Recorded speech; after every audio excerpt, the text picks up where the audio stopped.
Hey everybody, welcome to another episode of SoTellUs Time. We are excited to be here with you this week. It is going to be an awesome week, and you know what? It's already been an awesome year. So hopefully that's what you guys are experiencing.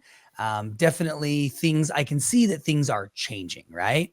It hasn't changed for all industries yet. It hasn't changed for all of our clientele. You know, we have thousands of clients in 33 countries around the world, and they're in various industries. And so we've seen some industries really turn around and kind of take off.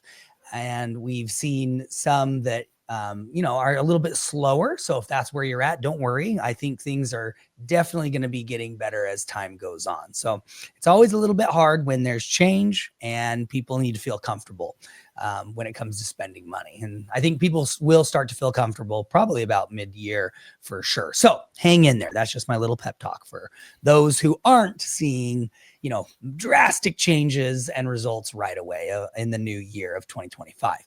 We've got a really good episode for you guys today. We're going to be talking about stop doing it all yourself. As the business owner, you often take on everything and way too much. So what you need to do is actually create your job description so that you can scale your business. And you might say, well, I don't quite understand that. But I'm going to let Troy take that over about what your job description is.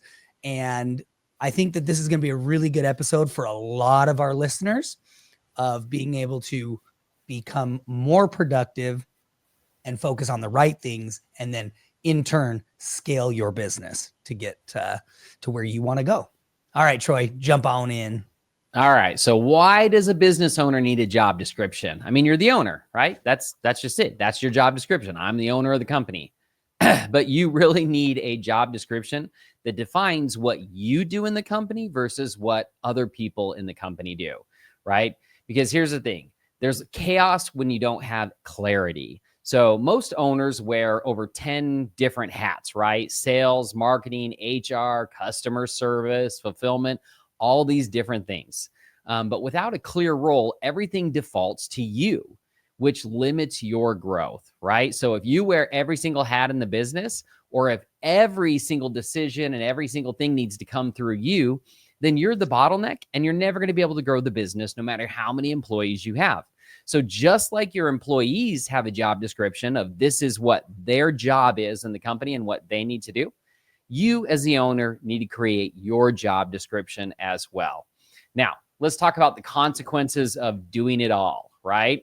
So a lot of times we're like, oh, I just got to do it. It's not going to get done unless I do it. I'm going to do it better than anybody else in the company, right? So we just jump in. It's got to get done, so I'm going to do it. And the problem with that, the consequence of that is, number one, burnout, right? You're going to burn out. If you are just constantly doing everything in the business, you're going to burn out, and the business is going to suffer. Your clients are going to suffer. Everything's going to suffer.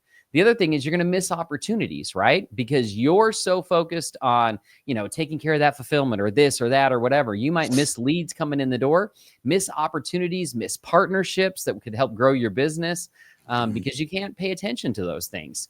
And then also a lack of innovation. Here's another big thing that, business owners struggle with is if you're in the grind every single day and all you're doing is, taking care of the mundane tasks, you're never going to be able to innovate and make the business better, right? I can't tell you how many times we've talked to business owners that are like, oh man, I really need automation in my business, but I don't have time to do it. I'm so busy, right? Trying to just check off the daily tasks that I can't automate my business. Well, wait a minute. Like if you automate your business, then you're not going to have as many daily tasks that you got to do kind of thing, right? But that's the problem, right? If you're doing it all, you can never improve the business and grow in those types of ways. The other consequence of doing it all yourself is, employees are very unclear on their responsibilities because you keep stepping into everybody's lane. And I'm going to admit, a lot of times I've done this in the past, right? Where it's like we have our success coaches who take care of our customers, but a ticket comes in and I'm like, oh, you know what? I can answer that question real quick. And boom, I jump on, I answer that question, and then I jump out, right? And so I basically have interrupted that customer support by jumping in there and taking care of that customer. And then when that customer replies and has additional questions or needs additional help, well, now I'm off doing something else. So I'm not responding to that customer. So I'm going, oh, support team, pick that up, take care of that, right? When I could have just let them take care of it the entire process. So when we jump into our employees' lanes, we cause disruption and chaos, right? We're disrupting their job because we're doing something that's not part of our job. So that's why it's really important to, really set that job description up. And the other thing too is the power of specialization, meaning that as the business owner, you are the most expensive employee in your business. Yeah. And you need to treat your time accordingly. A lot of times as business owners, we have this idea that, well, I only get paid after everybody else is paid in the business, right? And I get whatever's left over. And so we think that we're not an expensive employee because we just get the leftovers at the end of the month or whatever's, there. But that's not what an owner is, right? As an owner, your time is so much more valuable because you need to be pushing the business forward. So you need to think of your time as very expensive. And when you do think of your time as very expensive, all of a sudden you start looking at different tasks and you go, you know what? It'd be better for one of my employees to handle that task because, that's a $15 an hour task. And I'm not a $15 an hour employee, right? I need to be focused on the $100 or $150 hour things that are going on in my business. So it's very important that you switch that mindset and think about yourself as the most expensive employee in your business. And again, the goal here is that you want to focus on high leverage work that only you can do, right? That's really important. And when you do that, you're going to be able to grow the business. Okay, so let's talk about how you define your role as the owner. So step one. And really quick, Troy, like guys, we do this too. Troy and I have had to say to each other over the years, like, I'm like, Troy, do you want to spend $200 an hour to get this project done? Or do you want to spend $18 an hour letting one of our guys get it done, And he's like, yeah, you're right. And he's vice versa. He said it to me too, because we love to jump in and do things. And especially I love to learn. We love to learn new things and new processes and systems. And that also, it does help us be creative and create new things for our clients and stuff. But the point of it is it's got to stop at a certain point, right? Because we are very expensive. Troy and I are very expensive. Whereas we can have employees, and I'm like, I don't even care. Like, look, Troy, do you want to pay a developer $50 an hour, or do you want to pay, $200 an hour for us to like kind of flush through this whole system? It's like, it doesn't matter. I mean, when you start to think about it, when you start to think about higher paid employees, and you start to think about your 6-figure employees, it just depends. How much do you get paid? Do you make more than they do? Because if you do, then you're spending a lot more money to get that done by not allowing them to do it. Right. So that's basically what I'm saying. And I would even throw out there, like, if you're not getting paid more than them, that's probably because you're not focused on the business, growing the revenues and the profits so that you are getting paid more than them. Right. So that's something you have to think about as the business owner. Like, if you're focused on the cheap, stuff, the tasks that don't require a lot of skill, instead of focusing on the things that are going to grow the business, well, you're directly affecting your income as a business owner because you're choosing to do the least valuable things instead of the highest valuable things that are going to make you the most money, right? Okay, so how do you define your role as an owner? Step number one, list everything you're doing now. What I want you to do is literally just create a list of, during the week, what am I doing? What am I spending my time on? So go through your weekly tasks. And then once you've created your task list of here's all the things that I do every single week, right? Then I want you to categorize that to, okay, these are marketing tasks. These are finance tasks. These are ops. These are customer support. These are revenue generating, right? New ideas, things that are going to create more revenue in the business. So break those out into your different categories. And then use a time audit, basically, or you can simply just jot down, what fills your calendar. And then look at that and see how much time are you spending on marketing the business? How much time are you spending on taking care of low-hanging fruit, like those small tasks that other people can take care of? And you're going to be amazed when you look at this and all of a sudden you go, oh crap, I am spending a lot of time doing things that my employees could be doing for me and freeing up hours in a week to be able to focus on the more important things. So create your list, do that first. Next, step number 2, identify your zone of genius is what we call it. So basically, what tasks energize you and move the business forward, right? Where is your expertise going to help the business grow? And also, what do you like doing as well, right? Because if you like what you're doing, you're going to be more excited to do it, and you're going to do it better. So focus on those 2 things. What gets you excited? And then what actually moves the business forward? If it's not moving the business forward, you really need to think about, should you be doing it or should somebody else be doing it? Right? So when you think about this, I want you to think about like vision casting, meaning like, what's the vision of the company? Where is the company going to go? What is the future of the company? Because like Trevor always says, what we do today affects the business 3, 6, 9 months down the road.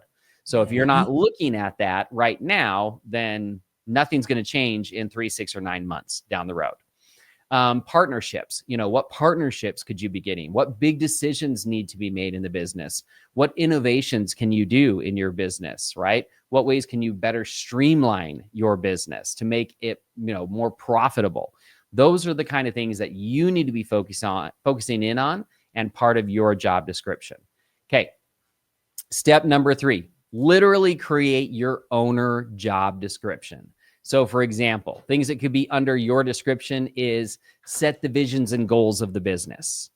Lead the leadership team, right? Lead the team, right? Not like actually lead your team and make them better, not just have them going and doing whatever they're doing, right? Reviewing your financials and major metrics in the business. How often do you look at the financials of your business? Or do you wait until, the end of the year or actually the beginning of the next year when your accountant goes, oh, man, your profits were really bad last year. And it's like, well, there's nothing you can do about it now, right? So you should be looking at your financials, looking at the metrics, and then making business decisions along the way. Representing your brand publicly.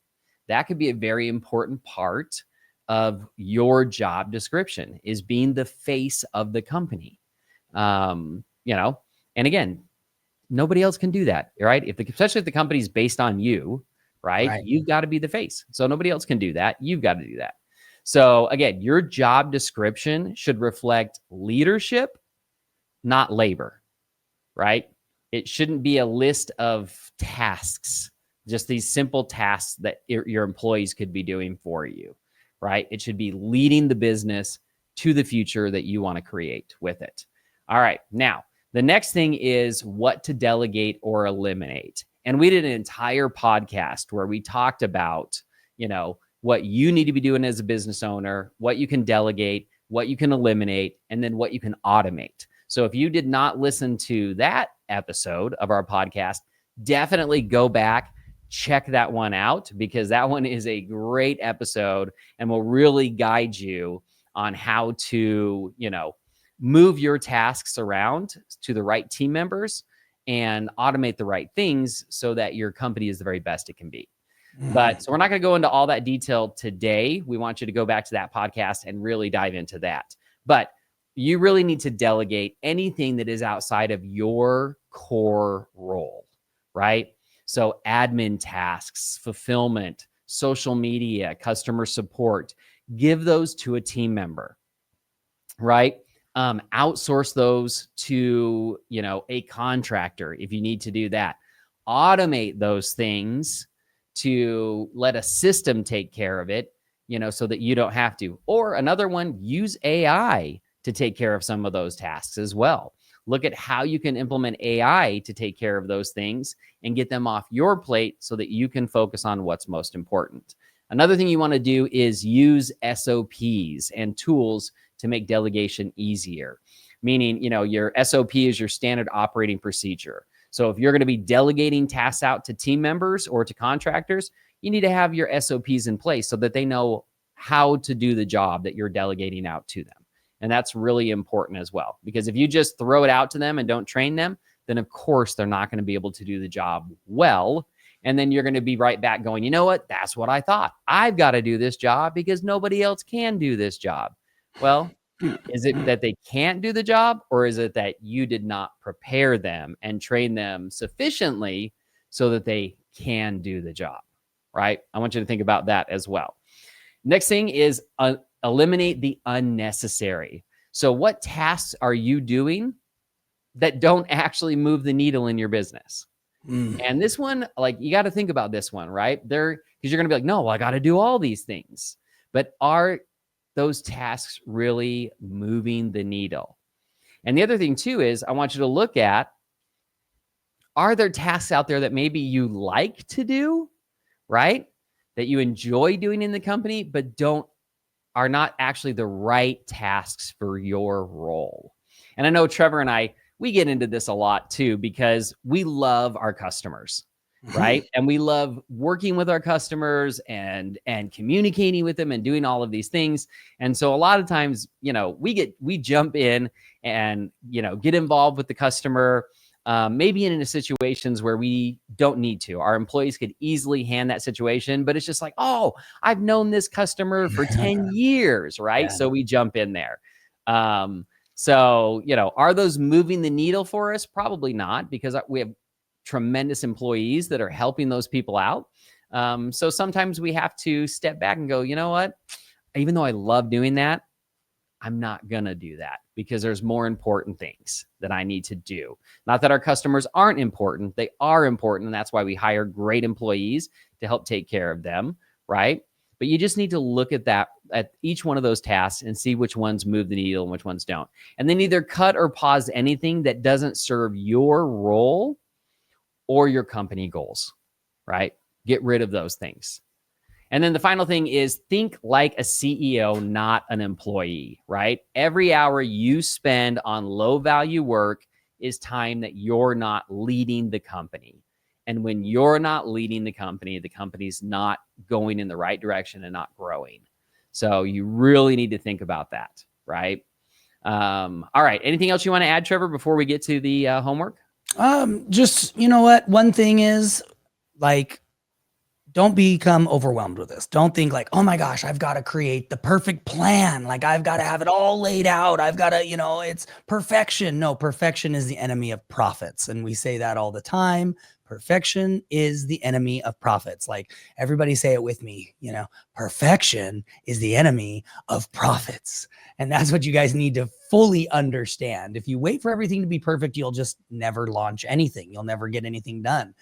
And by the time you've done that, your competitors have beat you out. And I think it was Tony Robbins that said, it's not the best product that wins, it's the best marketing that wins. And then the best marketing, the company that had the best marketing goes and buys the better product.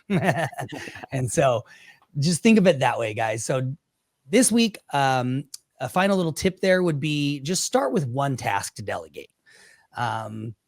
Don't wait for that perfect plan to be done. Just take one task off your plate and delegate it off to an employee. And if you start that, if you do that, then you will, and you continue to do that. If you could do that every single day for a week, that would be 5 tasks off your plate that week. Wouldn't that be awesome? But your homework this week ultimately is to write your owner's job description, right? You need to define what is most important for you to be working on.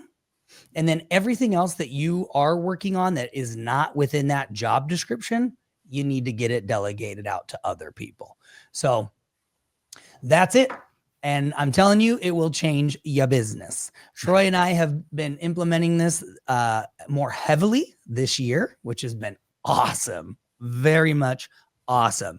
We have set aside specific days of the week that we are completely blocked off from being able to do anything other than work on the business, which has been phenomenal for us and for the company. We are getting insane amounts of things done that need to be done. And we're finding a lot of things that needed to be done that we didn't know needed to be done. So that's really awesome too. So this is your guys' first steps, baby steps, right? All right, everybody. We love you. We appreciate you. And like, share, comment, help everything keep growing. The podcast, I mean, it's gotten pretty huge and everything has grown really, really well. And that is all because of you guys. You guys are so awesome. And we really appreciate all the engagement, all the love, all the shares, all the likes, all the comments. And check us out on YouTube, on Instagram, on Facebook, everywhere, all the podcast channels, right? So all the podcast places, Spotify and all of those, you can now listen to us on there as well, or have been for a while. So we love you. We appreciate you. And we'll check you guys out on the next episode of SoTellUs Time.